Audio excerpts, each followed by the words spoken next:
Hello.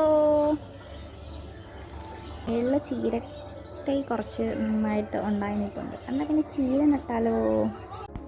എന്നാൽ പിന്നെ ആദ്യം പറമ്പൊക്കെ വൃത്തിയാക്കാമെന്ന് വിചാരിച്ചു. അതിന് മുന്നേ ഒരു ഗ്ലാസ് കാപ്പിയൊക്കെ ഇട്ട് കുടിച്ച് ഞാൻ പതുക്കെ പറമ്പിലോട്ട് ഇറങ്ങി കേട്ടോ. ഇത് കണ്ട് ഞങ്ങളുടെ പുറകു സൈഡിൽ ഒരു കുടംപുളി നിൽപ്പുണ്ട്. അതിൻ്റെ ഇല വീഴുന്നതാണ് ഇത് ഫുള്ളും ഇങ്ങനെ അഴുക്കായിട്ട് കിടക്കുന്നത്. അതെല്ലാം ഞാൻ അടിച്ചു വാരിക്കൊണ്ടിരുന്നപ്പോഴത്തേക്കിനും എനിക്കിത് കുറച്ച് പച്ചമുളകിൻ്റെയും കാന്താരി മുളകിൻ്റെയൊക്കെ തൈ കിട്ടി കേട്ടോ. എന്നാൽ പിന്നെ ഞാനത് കുഴിച്ച് വെക്കാമെന്ന് വിചാരിച്ചിട്ട് ആദ്യം തന്നെ അത് ഞാൻ കുഴിച്ച് വെച്ചു. അല്ലെ പിന്നെ വാടിപ്പോയാലോ എന്ന് വിചാരിച്ചു. അപ്പോൾ ആദ്യം തന്നെ ഞാൻ അതെല്ലാം കുഴിച്ച് വെച്ചിട്ട് വീണ്ടും പറമ്പിലോട്ട് ചീര നടാനായിട്ടുള്ള ഇങ്ങനെ തടം എടുക്കാമെന്ന് വിചാരിച്ചു. സാധാരണ ഞാൻ നീളത്തിലാണ് കേട്ടോ ഇങ്ങനെ തടമൊക്കെ എടുത്ത് കുഴിച്ച് വെക്കാറ് ചീര നടാനായിട്ട്.